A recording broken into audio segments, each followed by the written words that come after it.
Hello everyone, I am Iswariya, Assistant Professor, Department of Mathematics, Dr. SNS College of Arts and Science.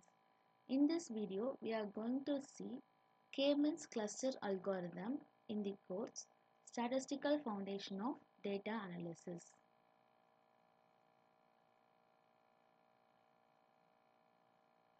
First, we are going to see what is K-means clustering.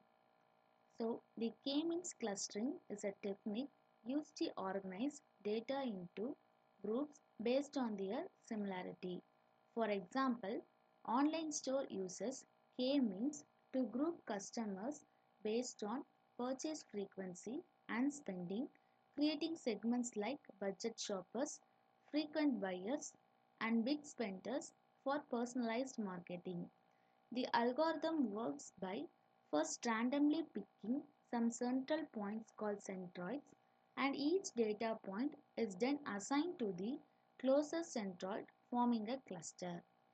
After all the points are assigned to a cluster, the centroids are updated by finding the average position of the points in each cluster. This process repeats until the centroids stop changing, forming clusters.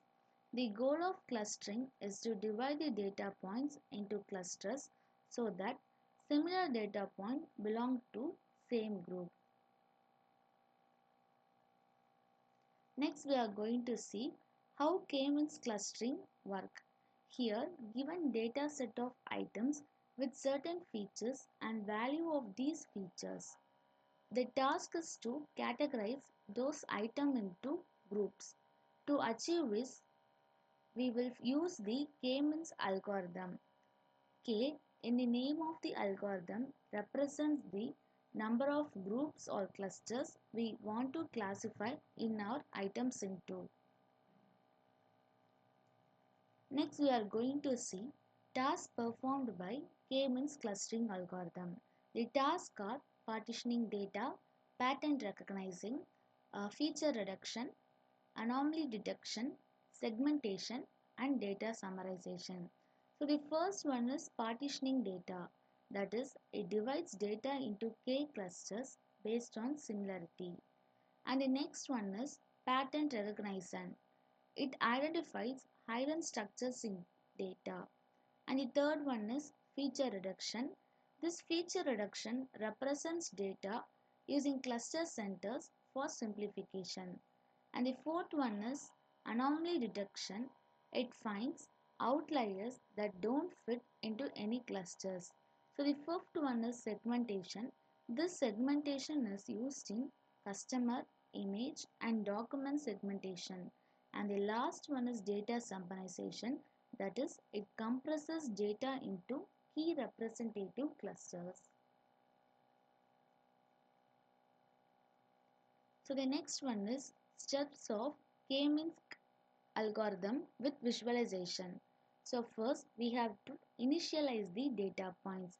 We start with a set of random data points to be clustered.